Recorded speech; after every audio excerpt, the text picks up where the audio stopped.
Shalom. Shalom.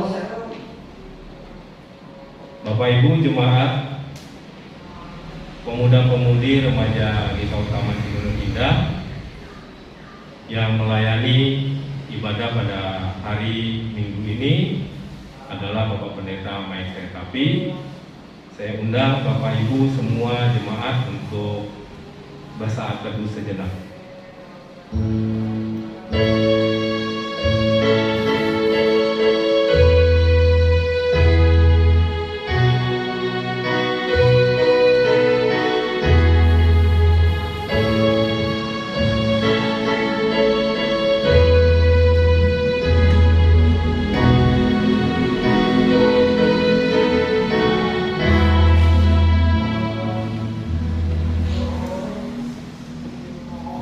Sebagai pengantar Minggu Sengsara yang kedua ini, firman Tuhan berkata dari Yesaya 52 ayatnya yang ke-13, sesungguhnya hambaku akan berhasil, ia akan ditinggikan, disanjung dan dimuliakan. Mari kita berdiri dan memuji Tuhan dengan bernyanyi dari Kidung Jemaat 368 baitnya yang pertama dan yang kedua.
Tuhan, mari kita habiskan ibadah Minggu Sengsara yang kedua ini, berlangsung karena anugerah, rahmat dan kasih setia Allah Bapa kita yang telah menciptakan alam semesta, yang terus menerus memelihara seluruh karyanya dan tidak pernah meninggalkan perbuatan tangannya. Salam sejahtera daripadanya untuk saudara-saudara sekalian yang dikasihinya. Ya Allah, beserta kita dari sekarang sampai selama-lamanya. Amin. Amin. Jemaat dipersilakan duduk kembali.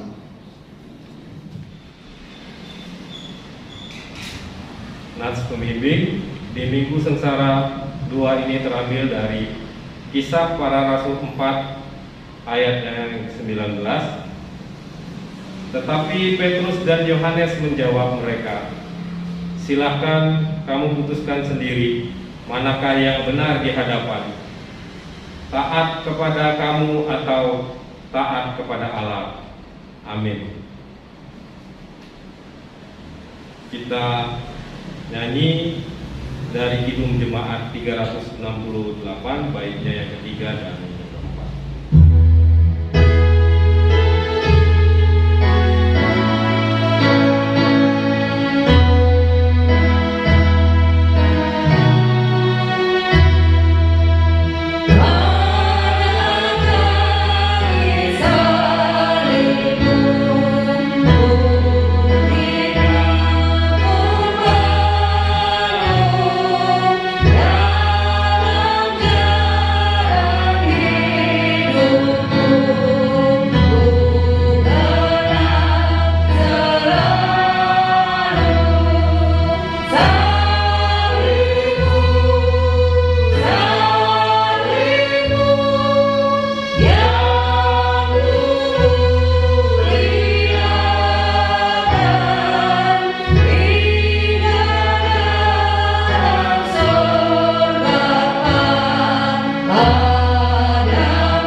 Pengakuan dosa.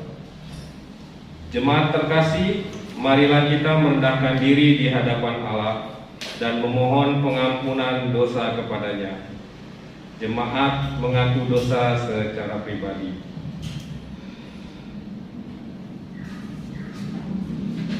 Ya Allah, Bapa yang penuh dengan kasih setia, dalam kerendahan hati kami datang dan mengaku bahwa sering kami tidak mengasihi-Mu dengan segenap hati, segenap jiwa, dan segenap kekuatan serta akal budi kami.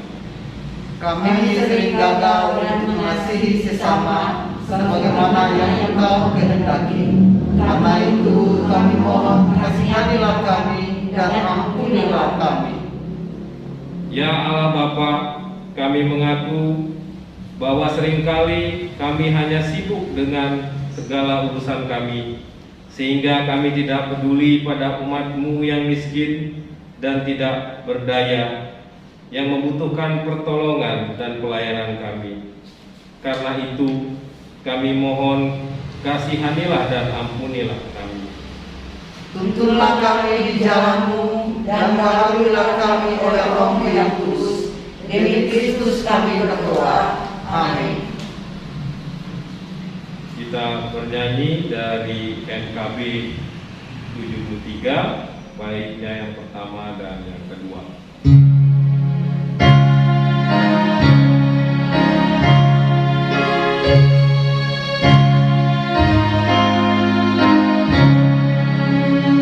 Kasih Tuhan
jemaat saya mengundang kita semua bangkit berdiri untuk mendengarkan berita anugerah pengampunan daripada Allah. Dan dengarlah berita anugerah Allah yang terdapat dalam Yeremia 33 ayat yang ke-8. Aku akan mentahirkan mereka dari segala kesalahan yang mereka lakukan dengan berdosa terhadap aku.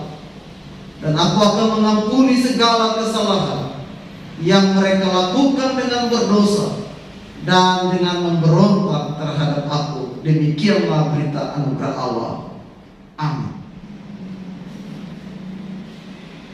Petunjuk hidup baru. Sebagai umat yang telah diampuni Allah melalui karya Tuhan Yesus, mari kita mendengar petunjuk hidup baru yang diambil dari Amsal 3 ayatnya yang ke-5 sampai dengan ke-6. Percayalah kepada Tuhan dengan segenap hatimu, dan janganlah bersandar kepada pengertianmu sendiri. Akuilah Dia dalam segala lakumu, maka Ia akan meluruskan jalanmu. Amin. Pengakuan iman rasuli.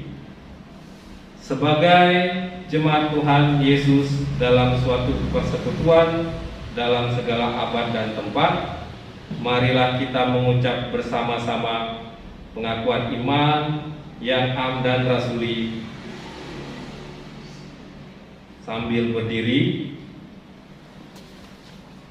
Aku percaya kepada Allah, Bapa yang Maha Kuasa, Khalik langit dan bumi, dan kepada Yesus Kristus, Anaknya yang tunggal Tuhan kita, yang dikandung daripada Roh Kudus, lahir dari anak darah Maria, yang menderita di bawah pemerintahan Pontius Pilatus, disalibkan, mati dan dikuburkan, turun ke dalam kerajaan maut, pada hari yang ketiga bangkit pula dari antara orang mati, naik ke surga, duduk di sebelah kanan Allah, Bapa yang Maha Kuasa, dan akan datang dari sana untuk menghakimi orang yang hidup dan yang mati. Aku percaya kepada Kudus, gereja yang kudus dan am, persekutuan orang kudus, pengampunan dosa, kebangkitan daging, dan hidup yang kekal.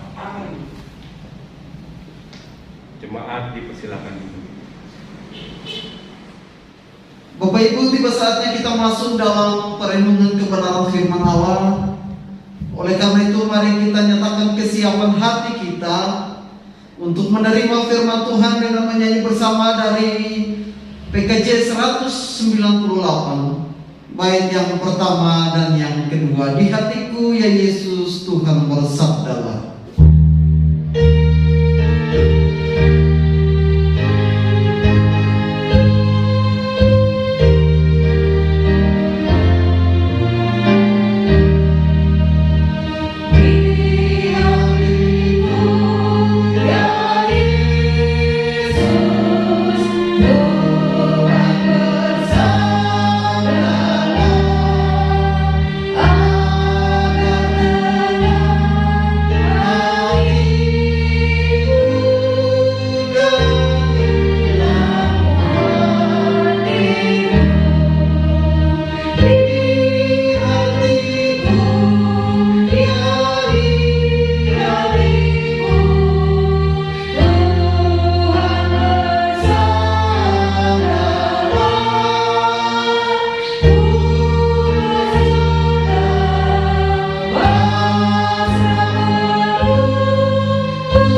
kita berdoa. Sungguh Allah, dalam ibadah raya pagi hari ini kami rindu mendengar suara Tuhan untuk menuntun kami. Karena kami sebagai anak-anak-Mu, kami butuh tuntunan-Mu Bapa. Oleh karena itu kami mempersiapkan hati kami untuk mendengar Allah berbicara lewat sabdanya hari ini. Sehingga firman kebenaran yang kami dengar dalam ibadah Minggu Sengsara yang kedua ini tidak berlalu begitu saja, tapi betul-betul kami mau memaknai makna penderitaan Kristus yang telah menderita untuk kami, dan kami juga mau masuk dalam penderitaan Kristus. Oleh karena itu ya Roh Kudus, pimpin kami dalam perenungan firman ini, sehingga firman yang kami dengar membuat kami bertumbuh dan mengalami Kristus dalam hidup kami. Berbicaralah ya Allah, karena umat-Mu siap mendengar. Amin. Bapak Ibu kekasih Tuhan, pembacaan firman Tuhan dalam ibadah Minggu Sengsara yang kedua ini terambil dari kitab Kudus Perjanjian Baru, yakni Kisah Para Rasul pasal 4 ayat 1 sampai 22. Kisah Para Rasul pasalnya yang keempat ayat 1 sampai ayatnya yang ke-22. Dan saya akan membacanya buat kita semua, dan kita boleh memperhatikannya dalam bacaan kita di rumah masing-masing. Petrus dan Yohanes di hadapan Mahkamah Agama. Ketika Petrus dan Yohanes sedang berbicara kepada orang banyak, mereka tiba-tiba didatangi imam-imam dan kepala pengawal bait Allah serta orang-orang Saduki. Orang-orang itu sangat marah karena mereka mengajar orang banyak dan memberitakan bahwa dalam Yesus ada kebangkitan dari antara orang mati. Mereka ditangkap dan diserahkan ke dalam tahanan sampai keesokan harinya karena hari telah malam. Tetapi di antara orang yang mendengar ajaran itu, banyak yang menjadi percaya, sehingga jumlah mereka menjadi kira-kira 5.000 orang laki-laki. Pada keesokan harinya pemimpin-pemimpin Yahudi serta tua-tua dan ahli-ahli Taurat mengadakan sidang di Yerusalem dengan imam besar Hanas dan Kayafas, Yohanes dan Alexander, dan semua orang lain yang termasuk keturunan imam besar. Lalu Petrus dan Yohanes dihadapkan kepada sidang itu dan mulai diperiksa dengan pertanyaan ini. Dengan kuasa manakah atau dalam nama siapakah kamu bertindak demikian itu?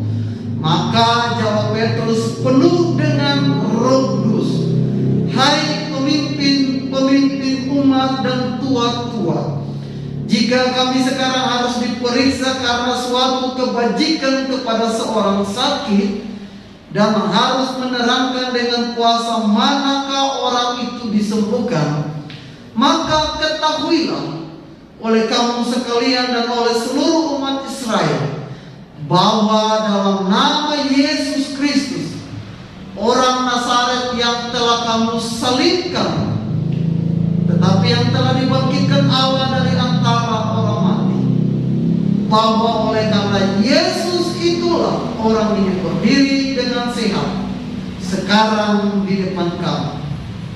Yesus adalah batu yang dibuang oleh tukang bangunan, yaitu kamu sendiri, namun ia telah menjadi batu penjual. Dan keselamatan tidak ada di dalam siapapun juga di bawah kolong langit selain di dalam Dia, sebab di bawah kolong langit ini tidak ada nama lain yang diberikan kepada manusia yang olehnya kita dapat diselamatkan. Ketika sidang itu melihat keberanian Petrus dan Yohanes dan mengetahui bahwa keduanya orang biasa yang tidak terpelajar, heranlah mereka, dan mereka mengenal keduanya sebagai pengikut Yesus. Tetapi karena mereka melihat orang yang disembuhkan itu berdiri di samping kedua rasul itu, mereka tidak dapat melakukan apa-apa untuk membantahnya. Dan setelah mereka menyuruh rasul-rasul itu meninggalkan ruang sidang, berundinglah mereka dan berkata, tindakan apakah yang harus kita ambil terhadap orang-orang ini? Sebab telah nyata kepada semua penduduk Yerusalem bahwa mereka telah mengadakan suatu mujizat yang menyolok, dan kita tidak dapat menyangkalnya. Tetapi supaya hal itu jangan makin luas tersiar di antara orang banyak, baiklah kita mengancam dan melarang mereka, supaya mereka jangan berbicara lagi dengan siapapun dalam nama itu. Dan setelah keduanya disuruh masuk, mereka diperintahkan supaya sama sekali jangan berbicara atau mengajar lagi dalam nama Yesus.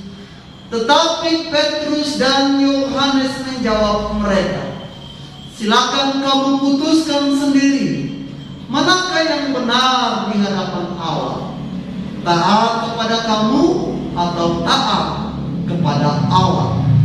Sebab tidak mungkin bagi kami untuk tidak berkata-kata tentang apa yang telah kami lihat dan yang telah kami dengar. Mereka semakin keras mengancam rasul-rasul itu, tetapi akhirnya melepaskan mereka juga. Sebab sidang tidak melihat jalan untuk menghukum mereka, karena takut akan orang banyak yang memuliakan nama Allah berhubung dengan apa yang telah terjadi. Sebab orang yang disembuhkan oleh mujizat itu sudah lebih dari 40 tahun umurnya. Demikianlah firman Tuhan. Terpujilah Tuhan Yesus Kristus. Dan hendaklah firman Tuhan diam dengan segala kekayaannya, serta menetap di antara kamu, dan ucaplah syukur kepada Allah. Hosiana.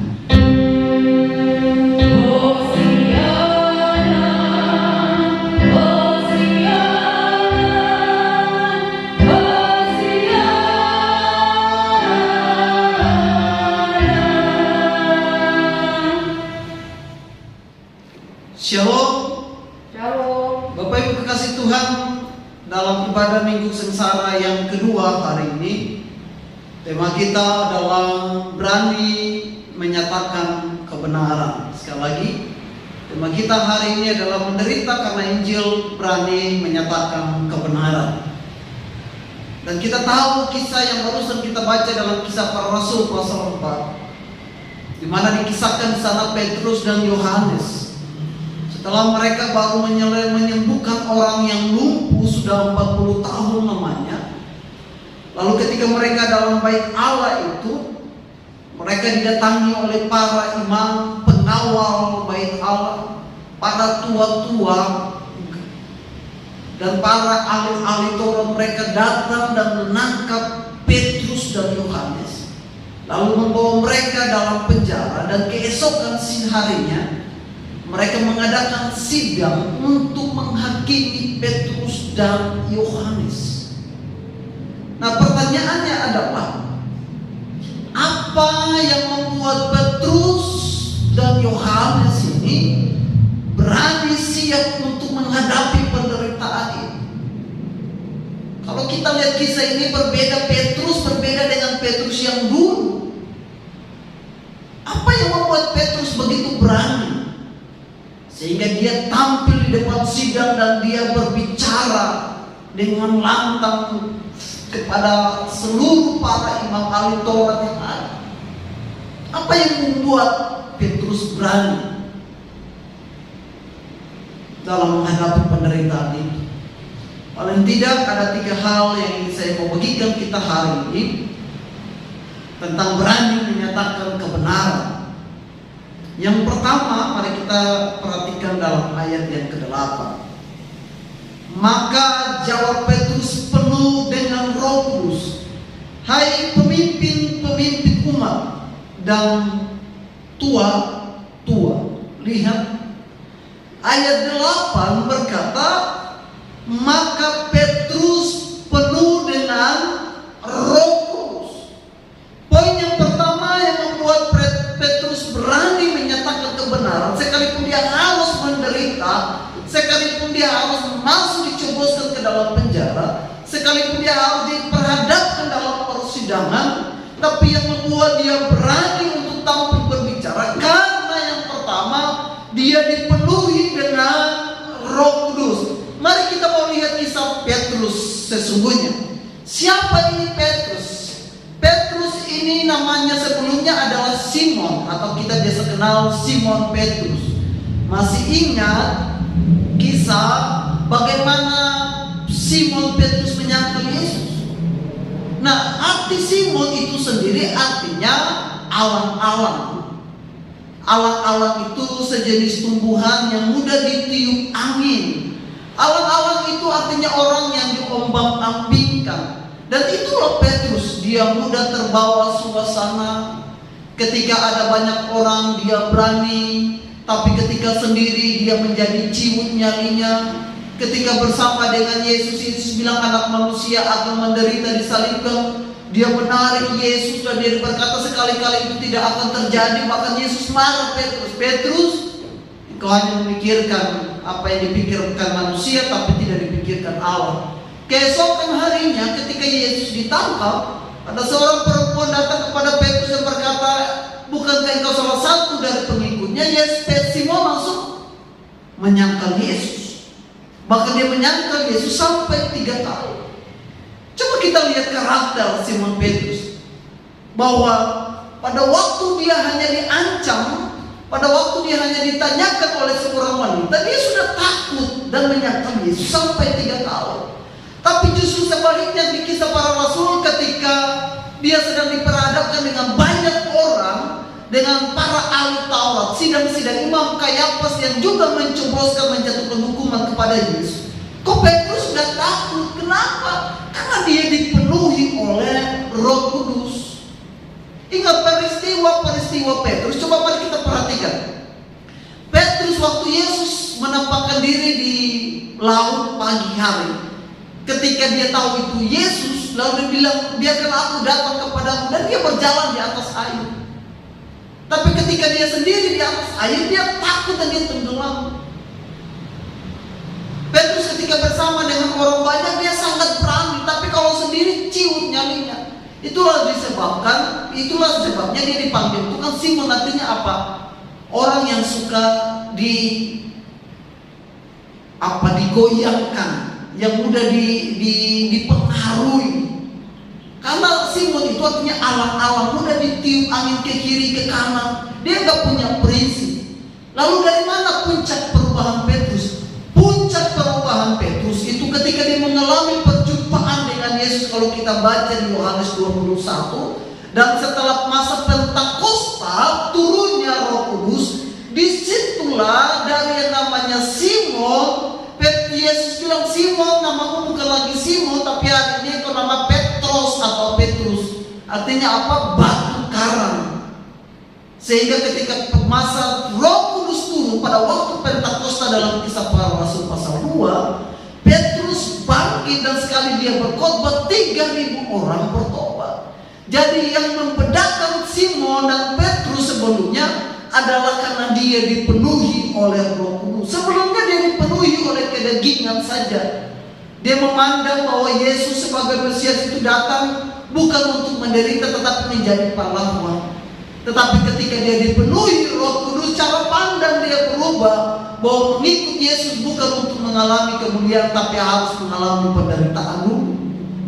Itulah sebabnya kalau kita tahu kisah Petrus, pada waktu dia ditangkap, bahkan pada waktu dia disiksa oleh Kaisar Nero, dan pada puncaknya dia dibunuh, dan permintaan Petrus, waktu dia dibunuh, dia disalibkan. Dan dia berkata, jangan salibkan aku kepala di atas karena aku tidak layak. Salibkan aku kepala di bawah. Apa yang membuat Petrus sedemikian berani?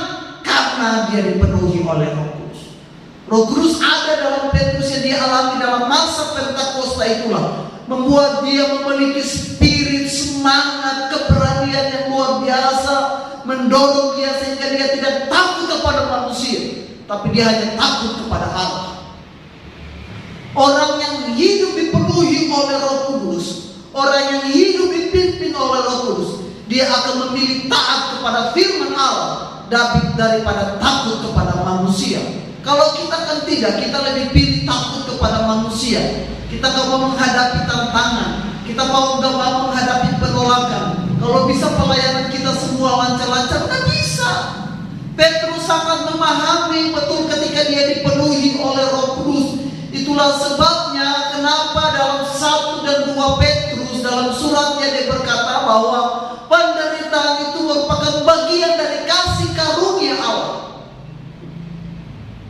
Karena Petrus paham perkataan Yesus ketika dia dipenuhi oleh Roh Kudus. Barang siapa mau mengikut aku, dia harus menyangkal diri dan pikul salib. Dia harus masuk dalam penderitaan. Sehingga Bapak Ibu, ketika kita menjadi orang Kristen, menjadi orang percaya, bukan berarti itu membuat kita bebas dari penderitaan. Justru orang Kristen yang tidak menderita harus bertanya, dia Kristen sejati atau Kristen palsu. Tidak ada sebuah pelayanan tanpa penderitaan. Gereja atau pelayanan yang tidak mengalami penderitaan, persoalan harus bertanya juga. Karena semua pelayanan dimanapun, semua gereja dimanapun selalu mengalami penderitaan. Dan Petrus alami sampai dia mati. Itulah sebabnya gereja kenal dengan istilah darah orang benar benih bagi gereja. Dimulai dari Petrus. Kenapa? Karena dia paham. Itulah yang membedakan dia Simon Petrus masa lalu dan Simon Petrus hari ini. Kenapa? Karena hidupnya dipimpin, dipenuhi oleh Roh Kudus. Ayat 8 berkata, maka jawab Petrus penuh dengan Roh Kudus. Roh Kudus itulah yang memberikan dia keberanian, memberikan dia sebuah kepastian, keyakinan bahwa kalaupun dia mati, dia berkata, bagiku hidup adalah Kristus dan mati adalah keuntungan. Sama yang dilakukan oleh Rasul Paulus. Karena kenapa mereka hidup dipimpin oleh Roh Kudus? Bagaimana dengan Bapak Ibu dan saya? Siapkah kita menderita karena Kristus?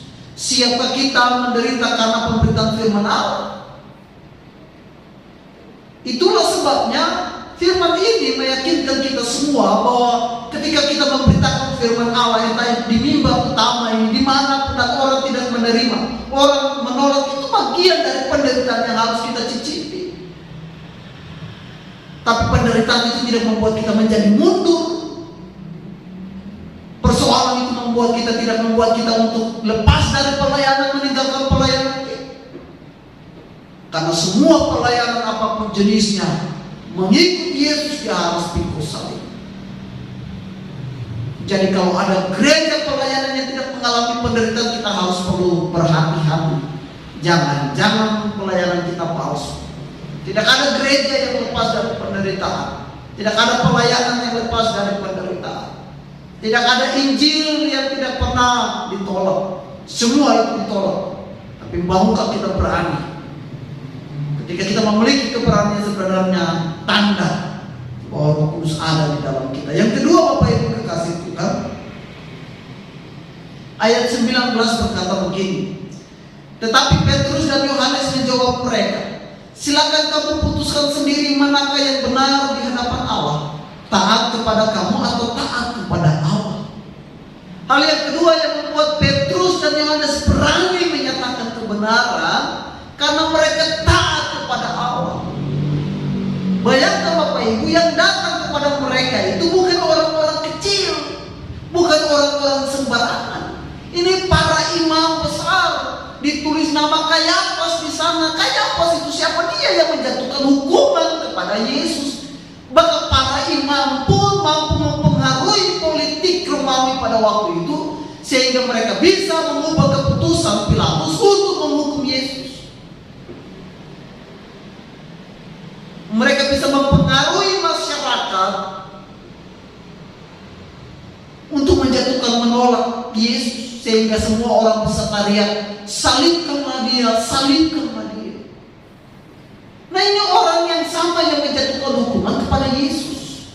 Orang yang sama juga yang mengadili Petrus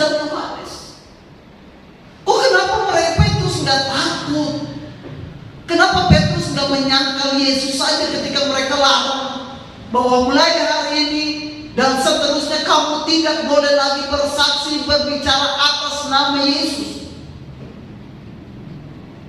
Tapi justru Petrus nggak takut. Berbeda dengan dulu waktu malam Yesus ditangkap. Dia tidak diadili di depan pengadilan, bukan di depan imam besar. Baru seorang perempuan bertanya, bukankah kamu salah satu dari mereka? Dia sudah menyangkal. Tapi pemahaman itu dia berbeda sekali, memiliki keberanian. Kenapa? Karena dia punya pilihan, dia mau pilih hidup taat kepada Allah. Ketika dia mengalami perjumpaan dengan Yesus, ketika Yesus berkata, Simon anak Yohanes, apakah yang kau mengasihi aku? Disitulah titik balik Simon Petrus. Ketika dia dipenuhi oleh Roh Kudus, Yesus bilang, engkau bukan lagi Simon, tapi engkau adalah Petrus, batu karang yang teguh. Dan di atas batu karang ini aku akan mendirikan jemaatku, dan alam maut tidak akan menguasainya. Itulah sebabnya dia taat akan perintah Allah, dia taat akan firman Allah, dia taat akan janji Allah. Sekalipun dia harus mengalami penderitaan, sekalipun dia harus diperhadapkan dalam persidangan, sekalipun dia harus diadili tanpa salah, dia harus diceploskan ke dalam penjara, bahkan dia harus dijatuhi hukuman mati pada masa pemerintahan Nero, disalibkan kepala ke bawah, dia tetap taat sehingga dia berkata, silakan kamu putuskan sendiri manakah yang lebih baik menurut kamu, taat kepada kamu atau taat kepada Allah. Aku pasti taat kepada Allah. Wow, sebuah keputusan yang sangat luar biasa, yang sangat menentang banyak orang pada waktu itu. Petrus bukan seperti yang dulu. Dia memiliki keberanian. Dia tahu resikonya. Kalau dia tidak menuruti mereka, pasti dia ditangkap, pasti dia dihukum, pasti dia menderita, pasti dia dipenjarakan. Tapi dia siap menerima resiko itu karena dia percaya. Dia mau hidup taat kepada Kristus. Yang ketiga, apa yang membuat Petrus berani untuk menyatakan kebenaran berbicara nama Yesus kepada orang banyak yang hadir pada waktu itu? Yang ketiga adalah dia yakin akan jaminan keselamatannya. Bahkan dia berkata, ayat itu berkata, Bapak Ibu, bahwa di bawah kolong langit ini tidak ada nama lain yang mampu menyelamatkan orang selain nama Yesus Kristus. Dalam ayat 12, ayat 12 sekali lagi saya ulangi, dan keselamatan tidak ada dalam siapapun juga selain di dalam Dia, sebab di bawah kolong langit ini tidak ada nama lain yang diberikan kepada manusia yang olehnya kita diselamatkan. Petrus yakin akan jaminan keselamatannya, bahwa di bawah kolong langit ini tidak ada seorang pun yang bisa menyelamatkan, hanya dalam Kristus Yesus saja. Itulah sebabnya dia yakin akan keselamatan itu. Dia siap menderita, dia siap mati, dia siap ditolak, dia siap dipenjarakan, karena dia percaya bahwa manusia tidak mampu menyelamatkan dia, hanya Kristus satu-satunya. Sehingga kalaupun dia mati, Allah sudah menyiapkan keselamatan kekal bagi dia. Dia tidak takut. Kalau kita enggak, kita takut. Kita takut ditolak dalam pelayanan, kita takut tidak diterima dalam komunitas, takut tidak diakui, takut tidak dihormati. Petrus enggak.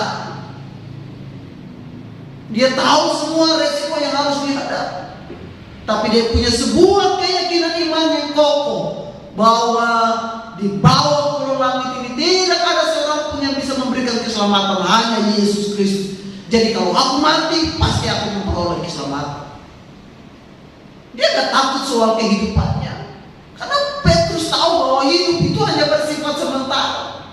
Mau mati hari ini atau 10 tahun kemudian, itu tidak menentukan keselamatan kita. Keselamatan kita ada di dalam Kristus. Sehingga dia mengambil keputusan tetap taat kepada Kristus, tetap setia kepada Kristus. Dia tidak menyangkal nama Yesus, sekalipun dia dilarang, dihalangi untuk tidak berbicara dalam nama itu.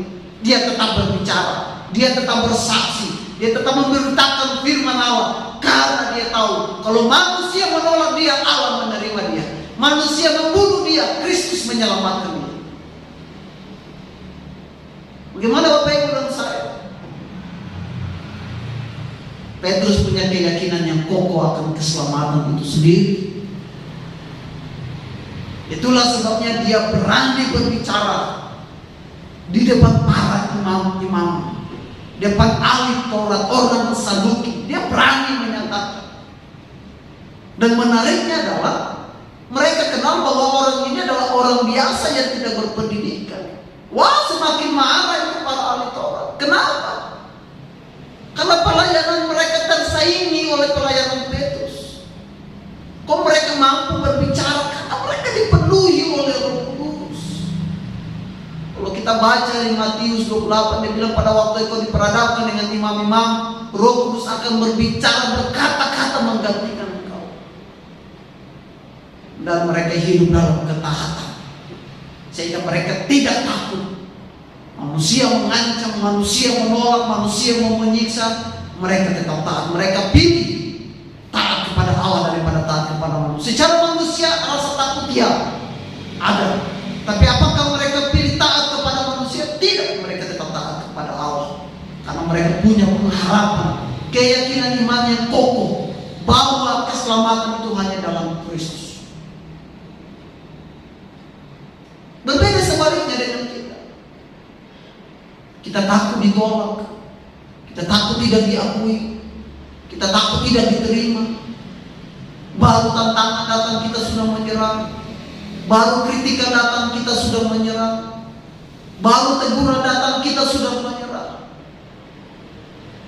Mengikut Yesus harus siap mengalami penderitaan. Itulah sebabnya mengapa Yesus berkata, barang siapa mau mengikut aku, ia harus pikul salib.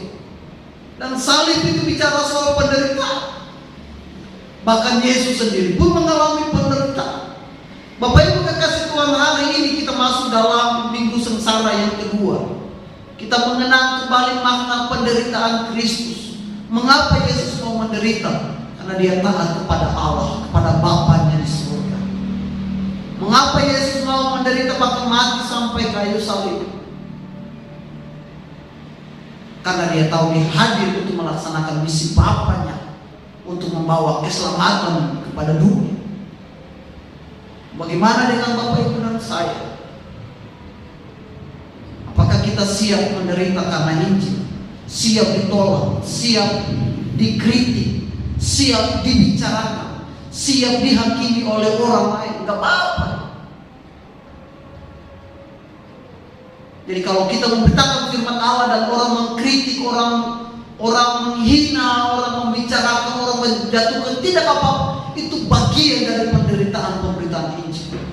Dan ingat ini, tidak ada kemuliaan tanpa penderitaan. Tidak ada mahkota tanpa salib. Dan Petrus sangat paham itu. Itulah sebabnya mari kita memaknai makna penderitaan Yesus hari ini. Dia ditinggikan dan diberikan nama di atas segala nama, karena dia pernah menderita pikul salib bagi Bapak Ibu dan saya. Dan kalau kita mau memperoleh kemuliaan itu, kita juga harus siap pikul salib menderita. Jangan takut ketika karena engkau menyatakan kebenaran engkau ditolak. Jangan takut ketika engkau bicara kebenaran firman Allah dan orang menghina kita, menjatuhkan, melecehkan kita. Jangan takut, karena memang itu bagian dari penderitaan, mencicipi sedikit dari karya penderitaan Kristus. Tuhan Yesus memberkati Bapak Ibu dan saya. Amin. Bapak Ibu, mari kita responi kebenaran firman Allah hari ini dengan bernyanyi dari Kirim Jemaat 356, bait yang pertama dan yang kedua, tinggallah dalam Yesus. Jadilah muridnya,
Bapak Ibu, mari kita menghadap Tuhan dalam syafaat kita. Kita berdoa. Kami bersyukur Allah, kalau dalam ibadah Minggu Sengsara yang kedua kami boleh diingatkan kembali bagaimana Petrus dan Yohanes siap boleh mengalami penderitaan karena nama Yesus.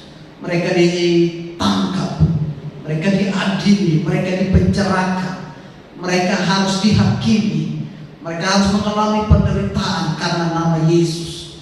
Mau mengajarkan kami untuk terus memberitakan kebenaran firman Allah bagi siapapun, sekalipun ada tantangan, ada penderitaan, ada penolakan, tapi tidak membuat kami mundur dari kasih Kristus. Ajar kami untuk tetap taat kepada Allah, bukan kepada manusia, untuk meyakini bahwa sekalipun dunia menolak kami, keselamatan Tuhan sudah sediakan bagi kami.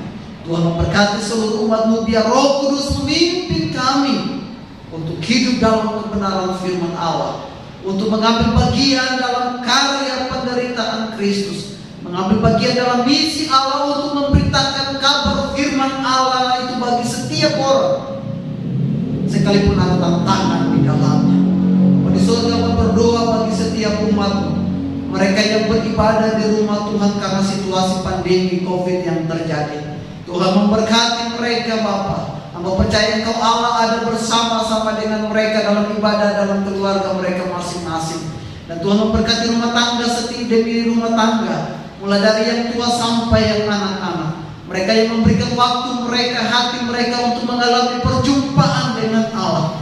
Biar adalah perjumpaan hari ini, mereka hidup mereka mau dipimpin oleh Roh Kudus. Mereka memiliki ketaatan yang kokoh dalam firman Allah, sehingga mereka melihat bagaimana penyertaan Allah, berkat Allah mengalir senantiasa bagi umat-Mu. Tuhan memberkati setiap umat-Mu. Anak-anak yang masih sekolah, Tuhan memberkati mereka. Hikmat kecerdasan Allah berikan bagi mereka. Bagi anak-anak kami pemuda yang mereka yang sedang dalam pekerjaan, yang sedang mencari pasangan hidup, Tuhan Engkau memberikan pasangan hidup yang sepadan, tulang rusuk bagi mereka, sehingga mereka boleh memenuhi panggilan Allah dalam rumah tangga mereka. Tuhan memberkati pekerjaan usaha mereka, buat mereka berhasil. Jaga lindungi mereka dari setiap pergaulan yang ada, terutama di masa-masa pandemi. Tuhan Engkau jaga lindungi umat-Mu. Tuhan pulihkan bagi beberapa jemaat yang sedang dalam proses pemulihan. Tuhan pulihkan dalam Kristus Yesus Tuhan. Keluarga Bapak Penatua yang Maha Setumiang bersama ibu dan anak-anak, Tuhan pulihkan dalam Kristus Yesus sehingga mereka tetap kuat, sehat, dan pelihara senantiasa. Yang sedang sakit di rumah, Tuhan memulihkan mereka satu persatu, khususnya bagi Bapak Erpar Dede, bagi Saudara Kristian Manusama, Saudara Eri, Saudari Maria di Tampu Bolol, Bapak Henry Tambuang, Bapak Lubang Gaul, Ibu Penatua Dwi, Bapak Penatua Asia yang Tuhan jamah, Tuhan pulihkan, Tuhan sembuhkan dalam Kristus Yesus. Biarlah kuasa Kristus menjamah, memulihkan dan menyembuhkan mereka semua. Kami berdoa bagi setiap umat Tuhan yang bersuka cita sepanjang bulan Maret ini, bagi Bapak Ucuk Menalu, bagi Bapak Romanus Milala, Bapak Stanley Silano, anak Risa Abigail Simanjunta, anak Marcelo Nicolas Situmpul, Ibu Lindawati Borutaruga, Bapak Jan Wesley Purba, Ibu Adelia Borusitumea, Ibu Sri Wayuningsi, Bapak Julis Tamara, ataupun ada di antara kami yang belum kami sebutkan, dalam Kristus Yesus Tuhan, biarlah dengan bertambah usia mereka, bertambah hidup dalam ketaatan, bertambah hidup mau dipimpin oleh Roh Kudus, dan Tuhan memberkati rumah tangga mereka, masa depan mereka, pekerjaan mereka. Kami berdoa Tuhan bagi pelayanan yang ada di tempat ini, Tuhan memberkati setiap pelayanan kategori, bahkan pelayanan umat-Mu lewat program-program yang ada, sehingga lewat setiap kegiatan pelayanan program gereja-Mu semakin bertumbuh di tempat ini. Tuhan memberkati masyarakat Cikuni sekitarnya, tokoh-tokoh masyarakat RT RW, Allah memberkati. Berdoa bagi bangsa dan negara kami, Tuhan berikan hikmat bagi presiden dan wakil presiden dengan kabinet yang ada, sehingga mereka mampu menangani pandemi pandemi COVID yang terjadi. Berdoa bagi majelis sinode, sidang sinode yang akan diadakan di Jayapura bulan Juli. Tuhan memberkati sehingga persidangan boleh berjalan dengan lancar, boleh memutuskan hal-hal yang baru untuk kebijakan GKO semakin besar. Maka dalam pemilihan ketum Tuhan pilih orang-orang yang tepat bagi kemajuan gereja. Terima kasih Bapak. Di doa kami ampuni kami apabila dalam ibadah ini ada hal-hal yang tidak berkenan di hati Allah. Kami mohon pengampunan daripada Allah. Dan doa ini kami alaskan dan sempurnakan hanya dalam nama Tuhan Yesus Kristus yang telah mengajarkan kami berdoa bersama-sama. Bapa kami yang di surga, dikuduskanlah nama-Mu, datanglah kerajaan-Mu, jadilah kehendak-Mu di bumi seperti di surga. Berikanlah kami pada hari ini makanan kami yang secukupnya, dan ampunilah kami yang akan kesalahan kami, seperti kami juga mengampuni orang yang bersalah kepada kami. Dan janganlah membawa kami ke dalam pencobaan, tetapi lepaskanlah kami daripada yang jahat, karena Engkaulah yang punya kerajaan dan kuasa dan kemuliaan sampai selama-lamanya. Amin. Marilah kita mengucap syukur kepada Tuhan dengan memberi persembahan sambil mengingat pesan Alkitab yang terdapat dalam 2 Korintus 9 ayatnya yang ke-7. Hendaklah masing-masing memberikan menurut kerelaan hatinya, jangan dengan sedih hati atau karena paksaan, sebab Allah mengasihi orang yang memberi dengan sukacita. Tuhan memberkati persembahan jemaat. Sambil persembahan dijalankan, kita bernyanyi dari Kidung Jemaat 450, baitnya yang pertama sampai yang kedua.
Ya Tuhan, ya Allah Bapa kami yang di sorga, terima kasih Tuhan buat berkat-Mu Tuhan yang kami telah berikan juga melalui persembahan kami Tuhan.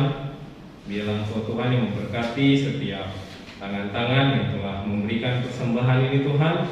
Biarlah persembahan ini dapat kami pakai untuk puji hormat kemuliaan kerajaan Tuhan.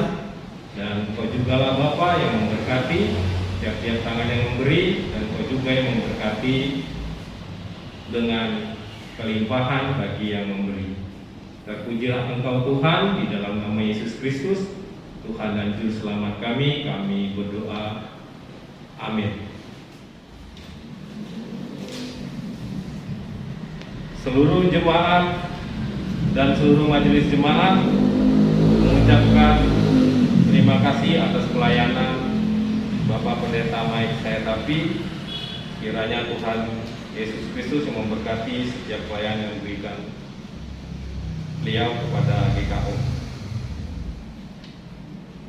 Jadwal kegiatan sepekan. Persekutuan Wanita hari tanggal Selasa 8 Maret 2022 bertempat online gereja, waktu jam 19 WIB, pelayan firman Penatua Bina Sinaga, liturgos Ibu Yuni. Kebaktian rumah tangga hari tanggal Rabu tanggal 9 Maret 2022 bertempat online gereja, waktu 19 WIB, pelayan firman Bapak Pendeta Mike Setapi, liturgos Diaken Apriani Harefa. Penata layanan akan dilakukan secara Zoom meeting. Warta tambahan, menghimbau kepada seluruh anggota jemaat yang telah menerima form pengkinian data jemaat untuk segera dilengkapi, dan data tersebut juga akan dibutuhkan sebagai database jemaat GKO Taman Cikunir Indah. Mohon hal ini dapat dijadikan perhatian kita bersama. Bagi yang sudah mengisi form, mohon untuk dapat mengembalikan ke sekretaris gereja. 2. Menginformasikan kepada seluruh jemaat, dikarenakan ibadah minggu yang masih dilakukan secara online atau streaming, majelis jemaat akan melakukan pengambilan persembahan ke rumah, atau jemaat dapat melakukan transfer ke rekening yang tercantum di warta dan bisa juga mengantarkan langsung ke gereja.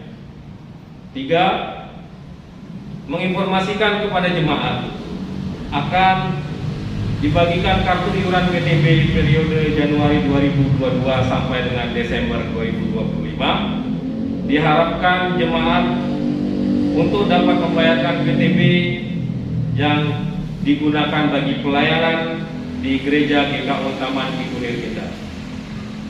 4. Menghimbau kepada seluruh anggota jemaat bahwa renungan harian 4M Sinode GKO dan renungan harian jemaat bertajuk Senandika Gembala yang telah dikeluarkan oleh Sinode GKO yang dibagikan setiap pagi dan malam, mohon supaya jemaat dapat melakukan saat teduh di rumah bersama keluarga. Laporan keuangan jemaat, laporan kas di bank saat ini 12.467.846, total kas di tangan 1.039.890, sehingga total kas 13.507.736.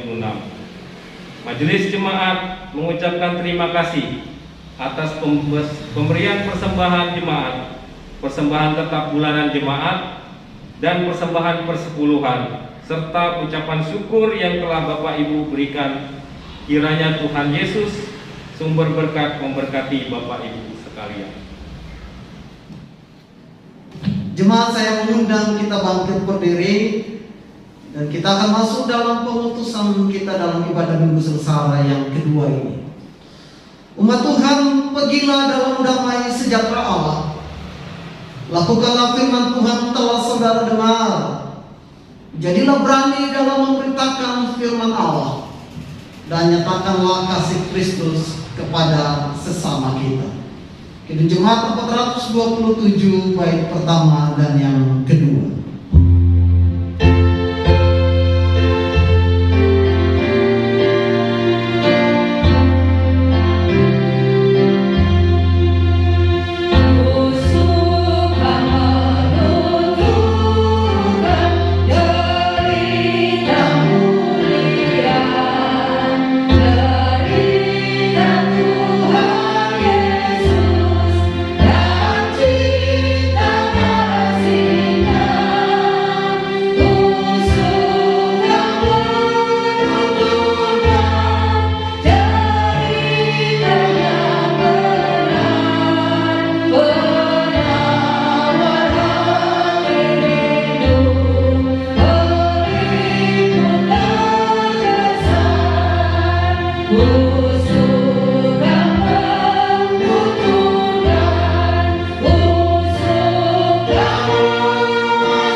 berkat Tuhan. Allah Bapa kiranya memberikan kepada saudara hikmat dan berkat-Nya. Tuhan Yesus Kristus yang setia senantiasa memberikan saudara kekuatan dan kasih karunia-Nya, supaya saudara setia dan menjadi saksinya di tengah dunia ini, serta penyertaan Roh Kudus kiranya menuntun hidup saudara, sehingga saudara menerima kesempurnaan hidup mulai dari saat ini sampai selama-lamanya. Amin.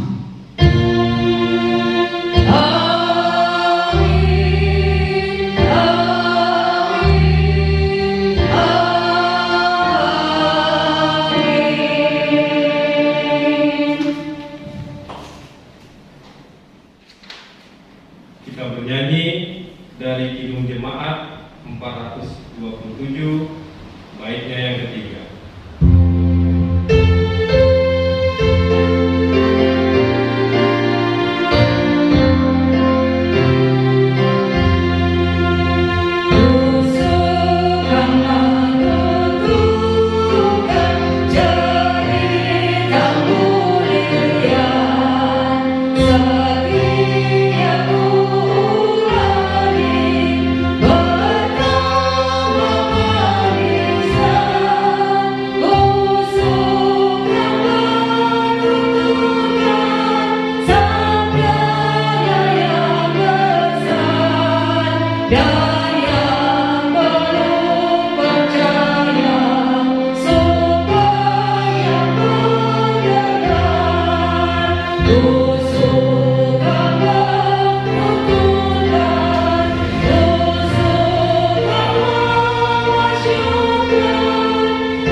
Atas nama seluruh majelis jemaat, kami mengucapkan selamat hari Minggu.